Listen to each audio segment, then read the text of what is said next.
सिंध हुकूमत ऐं पुलिस जा अरबें रुपयनि जो ऑपरेशन, जदीद हथियार ऐं सरेंडर पॉलिसी बावजूद कच्चो अॼु बि ख़ौफ़ जी अलामत छो बणियल आहे। चइनि ॾहाकनि खां जारी दावाउनि ऐं कार्रवायुनि बावजूद अगवा, भुंग ऐं धाड़ियल कल्चर जो ख़ात्मो छो न थी सघियो।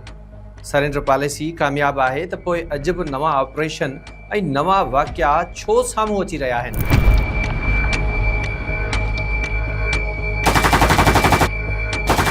असुल टारगेट ॾोहारी आहिनि या रुगो ऐलाननि ताईं महदूद हिकमत अमलियो। अरबें रुपयनि जे ख़र्च बावजूद नतीजा किथे आहिनि।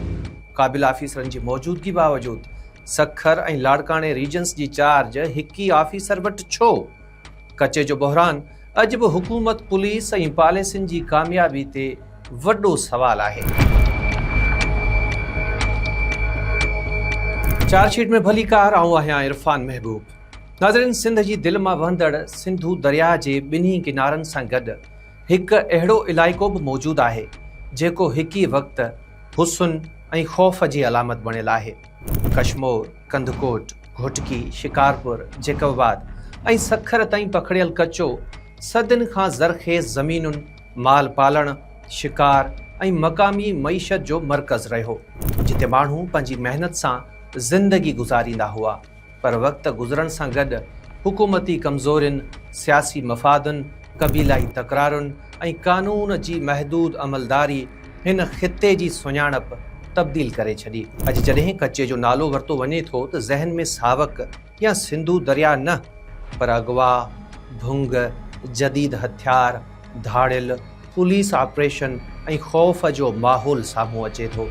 कचे जी तारीख़ रुगो ॾोहनि जी तारीख़ नाहे, पर इहा हुकूमती पॉलिसियुनि, इंतज़ामी नाकामियुनि ऐं समाजी ढांचे जे कमज़ोरियुनि जी बि कहाणी आहे। कचे में जदीद धाड़ियल कल्चर जो बुनियादु को हिकु ॾींहं में न पियो। 1980 वारे ॾहाके खां पोइ जॾहिं क़बीलाई झेड़ा ज़ोर वठणु लॻा, सियासी सरपरस्ती वधणु लॻी ऐं क़ानून जी पकड़ कमज़ोर थी, तॾहिं केतिरनि ई हथियारबंद टोलनि कचे खे पंहिंजो महफ़ूज़ मर्कज़ बणाइणु शुरू कयो। महर, जतोई, तेगाणी, ओगाही, सब्ज़ोई, चाचड़ ऐं ॿियनि बिरादरियुनि जे खूनी तकरारुनि केतिरनि ई नौजवाननि खे इंतकाम ऐं रूपोशी जे रस्तनि ते बिहारे छॾियो। कुझु माण्हू क़बीलाई झेड़नि खां बचण लाइ कचे में विया, कुझु क़ानून खां बचण लाइ, जॾहिं त कुझु अहिड़ा बि हुआ जिन लाइ हथियार ई रोज़गार बणिजी विया। आहिस्ते आहिस्ते धाड़ियल टोला मुनज़्ज़म थींदा विया, इन्हनि वटि जदीद हथियार आया, पंहिंजे मुख़बरनि जा नेटवर्क ठहिया, माली ज़रिया पैदा थिया। कचे अंदरि हुकूमती मौजूदगी अलामती बणिजंदी वई। वक़्त सां गॾु सूरत हाल इते वञी पहुती जो केतिरनि ई इलाइक़नि में पुलिस जी दाख़िला बि वॾे ऑपरेशन खां सवाइ मुमकिन न रही। ॿियनि लफ़्ज़नि में कचो पुलिस लाइ नो गो एरिया बणिजी वियो ऐं पोइ सवाल उथणु शुरू थिया त आख़िर धाड़ियलनि वटि इहे जदीद हथियार किथां अचनि था। राकेट लॉन्चर, डिघी मार कंदड़ राइफलूं, जदीद कम्युनिकेशन ऐं निगरानी जा ज़रिया कचे ताईं कीअं पहुता। छा ही सभु कुझु रुगो मक़ामी सतह ते मुमकिन आहे या इन जे पुठियां वॾा माली, सियासी ऐं स्मगलिंग नेटवर्क कमु कनि था। इहो बि चयो वेंदो रहियो आहे त कचे जो मसइलो रुगो ॾोहारियुनि जो न, पर सियासी मईशत जो बि मसइलो बणिजी वियो आहे। पीपल्स पार्टी सरकार खे उन्हनि वॾेरनि सरदारनि खे सोचणो पवंदो त हीअ जेका बदमनी आहे इहो तव्हांजे मथे ते वॾो दाग़ आहे। इन खे रिमूव करण जे लाइ तव्हां संजीदगी सां हाणे जीअं नशे ते तव्हां ॾिसो, जॾहिं घरनि ताईं पहुती आहे वॾेरनि जे, सरदारनि जे, MNAs जे, त हाणे हिन ते ज़ीरो टॉलरेंस लेवल ते तव्हांखे एक्शन नथा अचनि। ईअं ई तव्हांखे चैलेंज कयां थो त को क़बाइली दुश्मनी में कंहिं सरदार जो पुटु ईअं बेरहमाणो क़तल थिए, ईअं सीने में गोलियूं लॻियुसि, त इहा 5 कलाकनि में क़बाइली जंग बंदि कराए छॾंदा। 5 कलाकनि में इहो सॼो क़बाइली जेको सो कॉल्ड ट्राइबल जेको क्लेश आहे इहो बंदि थी वेंदो। ऐं डिॼंदा आहिनि माण्हू हेठि विराए रूल डिवाइड एंड रूल वारी पॉलिसी आहे। तव्हां पंहिंजे कबीलनि खे विरायो था, पाण राति जो डिफेंस जे फेज़ 8, फेज़ 6, फेज़ 7 में तव्हां हम पिया लाहियो, मुजरा शराब गॾु था पियो, हेठि तव्हांजा जेके बिरादरी जा माण्हू विढ़नि था। माज़ी में कुझु सरकारी ऑफिसरनि ऐं रिपोर्टनि तरफ़ां सियासी सहूलियतकारी बाबति सवाल उथारिया विया।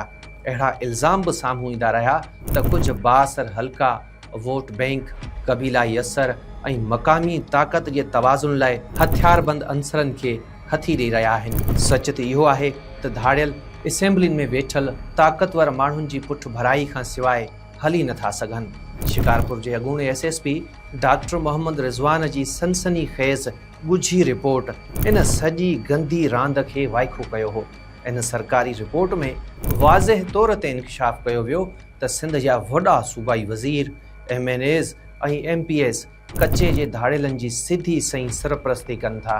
इहे सियासतदान ॾोहारियुनि खे पुलिस खां बचाइण लाइ ओताकनि ते पनाह ॾियनि था, सियासी वोट बैंक लाइ इस्तेमालु कनि था ऐं बदिले में भुंग जे पैसनि मां किरोड़े रुपया हिसो खणनि था।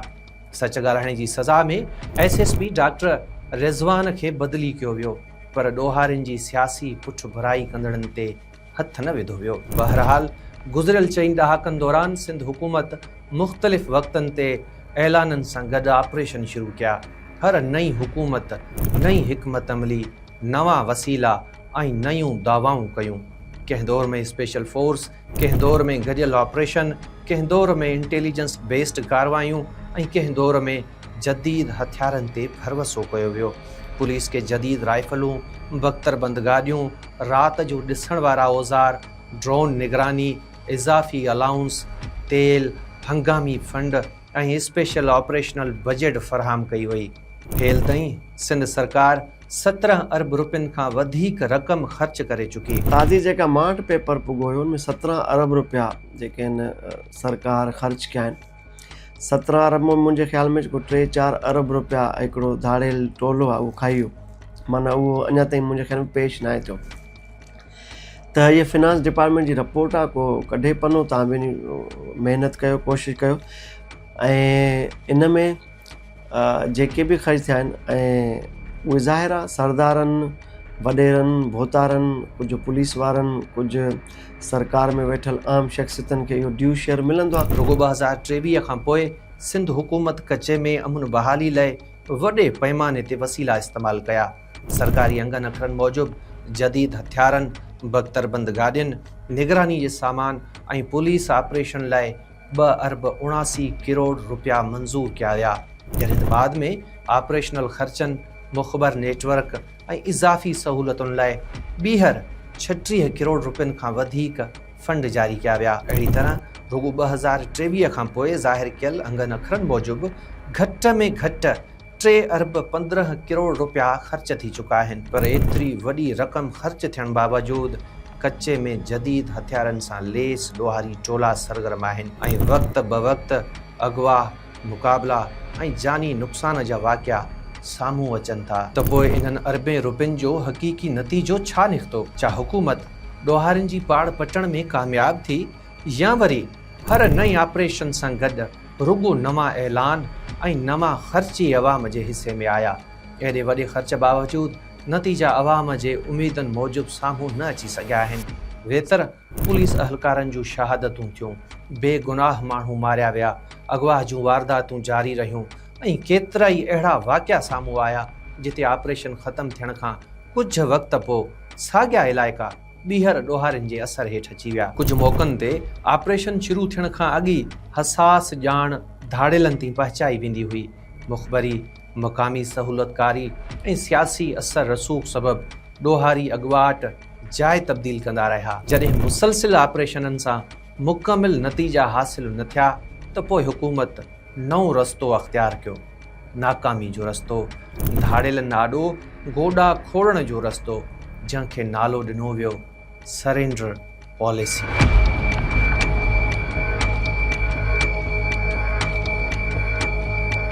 इन्हनि ॿिया सभु तरीक़ा आज़माया, उन में नाकाम विया। तंहिंखां पोइ इन्हनि इहो ई रस्तो ॻोल्हियो त सरेंडर कजे, ॻाल्हियूं कजनि, माण्हुनि खे हेठि लाहिजे ऐं उन में माण्हू लथा बि सही। सरेंडर पॉलिसी जेका हूंदी आहे सा आख़िरी वस हूंदो आहे। हुकूमत अमन अमान क़ाइमु करण में जॾहिं नाकाम थी वेंदी आहे ऐं सम्झंदी आहे त हाणे जेकी धाड़ेल आहिनि, जेकी क्रिमिनल आहिनि, जेकी रसेगीर आहिनि, जेकी पथारीदार आहिनि, उन्हनि सां क़ानूनी तौर ते मुक़ाबिलो मुमकिन न आहे। क्रिमिनल्स खे चवंदी आहे त तव्हां सरेंडर करियो, असां तव्हां सां सुठो बर्ताव कंदासीं। माना कानून में जे मिसाल 10 साल जी सज़ा आहे त हुन सज़ा खे घटि करे माना कुझु ॾे कुझु वठ जी पॉलिसी ते कंदा आहिनि। रुगो धाड़ेलनि सरेंडर न आहे कयो, हुकूमत बि सरेंडर कयो आहे धाड़ेलनि जे अॻियां। ऐं हाणे रिलीफ कीअं आहे? रिलीफ इहा त बाबा हिकिड़ी पॉलिसी अची वई, हिकिड़ी सेंट्रलाइज़ पॉलिसी अची वई त बाबा हिननि खे तव्हां मारींदो न, हिननि खे हाफ फ्राई न कंदो। हिननि जी सरदारनि गारंटी खई ऐं सरदारनि सरकार खां गारंटी वरिती आहे त मां पंहिंजो फिलाणो ख़ान ॾियां थो बदनाम किरदारु, हिकिड़ो वॾो दहशत जी अलामत माण्हू, पर उनखे को उनजो जेको काटन जी कलफ आहे न उहा बि गुंज न थिए। इन गारंटी ते पेश थिया आहिनि। तव्हां ॾिसो न पटका बटका टोपियूं मुछा सभु वटियल नज़र आयूं ऐं हुननि पंहिंजो प्रूव कयो सरकार त बाबा ॾिसो तव्हां कुझु न कयो आहे। ऐं वीगो डाला जेके हुनखे खणणु वेंदा हुआ उहे हुनखे प्रोटोकॉल सां वरी छॾणु आया। तव्हां साम्हूं इहे वीडियो वायरल थियूं। जेका पुलिस हुनजे कढ हूंदी उहा पुलिस हुनजे अॻियां हुई, माना दरवाज़ो खोलण ताईं बि असां ॾिठो त ॿ टे त एॾा बि किरदार हुआ सनू शर जहिड़ा जिन खे ज़बरदस्त प्रोटोकॉल सां उन्हनि खे पहुचाए वियो हुते। त इहा हिकिड़ी ख़ुदि सरकार जे सिस्टम ते चमाट आहे। सरकारी अंगनि अखरनि मूजिबि मुख़्तलिफ़ मरहलनि में 132 खां वधीक नाले चढ़ियल धाड़ियल हथियार फिटा करे चुका आहिनि, जॾहिं त सवें ॿिनि बि राब्ता कया। पर हिते हिकु सवालु ख़तमु न शुरू थिए थो, छा सरेंडर कंदड़ सभई माण्हू वाक़ई वॾा गैंग लीडर हुआ? छा उन्हनि जे हथियार फिटा करण सां अगवा भुंग ऐं हथियारबंद नेटवर्क ख़तमु थिया? छा उन्हनि वटि मौजूदु माली ढांचो बि टोड़ियो वियो, या रुगो कुझु चहिरा साम्हूं आया ऐं असुल नेटवर्क अञा बि बरक़रार आहे? छाकाणि त जेकॾहिं सरेंडर पॉलिसी मुकमिल कामयाबु आहे त पोइ अॼु बि कचे में पुलिस मुक़ाबला, अगवा भुंग ऐं नवनि टोलनि जे सरगर्मियुनि जूं ख़बरूं छो साम्हूं अचनि थियूं? पहिरें फेज़ में तव्हां ॾिठो त तेगानी बिरादरी जा माण्हू जेके आहिनि वॾे अंग में उन्हनि हथियार फिटा कया, जेतोणीकि उन में को एॾो नोटोरियस या हाई वैल्यू टारगेट धाड़ियल न हुयो, पर हुन जे बावजूदि हिकिड़ी शुरूआति सुठी थी शिकारपुर मां। ऐं हुते इहा ॿी ॻाल्हि आहे त कीअं पेश थिया, छो पेश थिया, कहिड़ा हथियार पेश थिया, उन्हनि फिटा कया। इन खां पोइ नेक्स्ट फेज़ में जॾहिं तनक़ीद थी, जॾहिं सोशल मीडिया ते ट्रोलिंग थी सरकार जी त बाबा हे त आम माण्हू खणी आया आहिनि, इन को वॾो हीनियस क्राइम में इन्वॉल्व को माण्हू न आहे। उन खां पोइ नाला खया विया, मां बि ॿ टे पॉडकास्ट कया ऐं असां निशानदेही कई त हीअ वॾा जेके हीनियस क्राइम में इन्वॉल्व हेड मनी वारा आहिनि धाड़ियल, उहे त अञा ताईं आज़ादु आहिनि ऐं उहे त ख़ुदि फ्रीली मूव कनि पिया जाॾे काॾे। सरकार हथियार फिटा कंदड़नि जी बहाली, ख़ानदान जी मदद, तालीम, सिहत ऐं रोज़गार जूं सहूलियतूं ॾियण जा ऐलान कया। पर आम माण्हू जो सवाल सादो आहे, जेके शहरी कानून जी पैरवी करे रहिया आहिनि उन्हनि खे इहे सहूलियतूं बिना इंतज़ार छो नथियूं मिलनि?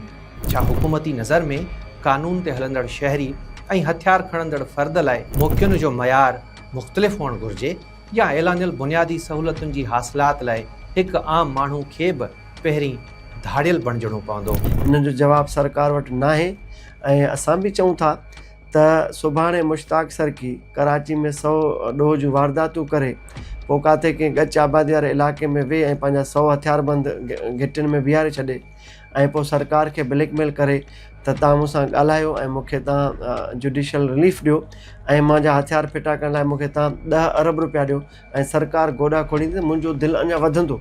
त हीअ जेके धाड़ियल आहिनि तव्हांजी बॉडी लैंग्वेज ॾिसो सर्किट हाउस सखर में, या जेके शिकारपुर में आया, या जेके हाणे जेलनि में वञनि पिया ऐं जेके अदालतुनि में अचनि था, उन्हनि जा तव्हां विन विन पोजिशन वारा साइन ॾिसो त इहा हिकिड़ी ख़ुदि सरकार जी पॉलिसी चमाट आहे। कचे जो बहरान रुगो पुलिस ऐं धाड़ियलनि जे विच में हिकु मामूली मुक़ाबिलो न आहे, पर हीउ असुल में ग़ुरबत, क़बीलाई तकरारनि, बेरोज़गारी, हथियारनि जी बेलगाम रसद, सियासी असर रसूख़, समाजी नाइंसाफ़ियनि, कमज़ोर इंसाफ़ी निज़ाम ऐं हुकूमती ख़िला जो हिकु गॾियल ऐं हैबतनाक नतीजो आहे।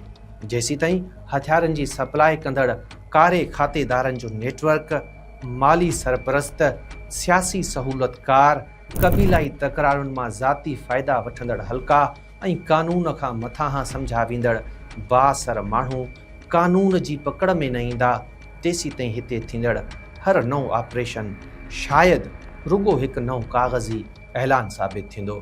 मूं इहो चयो त हिनजो मुमकिन आहे को फ़ाइदो थिए, पर उहो फ़ाइदो उबूरी हूंदो, थोरे देरि लाइ हूंदो, कोई 6 महीना 8 महीना या साल, इन खां वधीक न हूंदो। असुल में तव्हांजो जेको समाजी निज़ाम आहे, जेको मुआशी निज़ाम आहे, जेको इंसाफ़ जो निज़ाम आहे, उहो उन में वॾी गड़बड़ आहे। सरेंडर पॉलिसी आउं सम्झां थो आर्ज़ी हल आहे।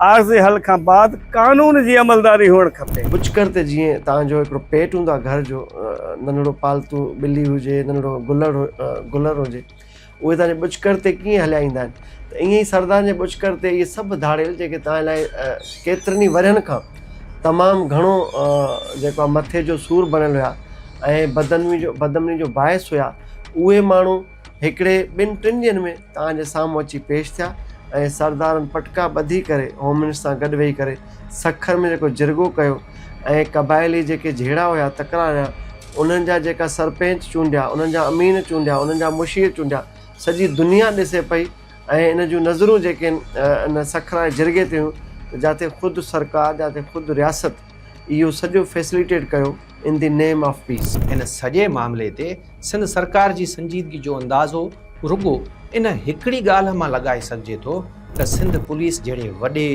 वसी ऐं पुराणी फोर्स में केतिरनि ई सीनियर, तजुर्बेकार ऐं क़ाबिल ऑफिसरनि जी मौजूदगी बावजूदि सखर ऐं लाड़काणे जहिड़नि इंतिहाई हसास रीजन्स जो कंट्रोल हिकु ई ऑफिसर हवाले कयो वियो आहे, जेको सिंध हुकूमत ऐं पुलिस क़यादत जी इंतिज़ामी हिकमत अमली ते हिकु वॾो सवाल आहे। सखर ऐं लाड़काणे रीजन्स उहे इलाइक़ा आहिनि जिते कचे जा मुनज़म धाड़ियल भुंगल ऐं अगवा करण जो वधंदड़ माइंड सेट ऐं सदियूं पुराणा क़बीलाई झेड़ा अमुन अमान लाइ सभ खां वॾो चैलेंज बणियल आहिनि।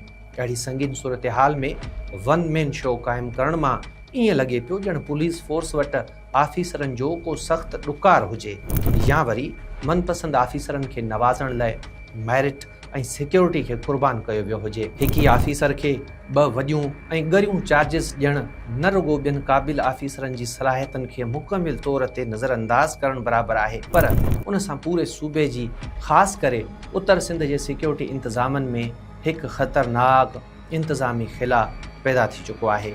इन सॼे तमाशे मां अवाम में इहो नाकारी तासुर पको थी रहियो आहे त हुकूमत अमुन अमान खे वठी सफ़ा संजीदा न आहे, छाकाणि तू अहिड़नि वॾनि सिक्योरिटी बहराननि वारे इलाइक़नि खे कंहिं पके ऑफिसर बदिरां रुगो पार्ट टाइम चार्ज ते हलाए रही आहे।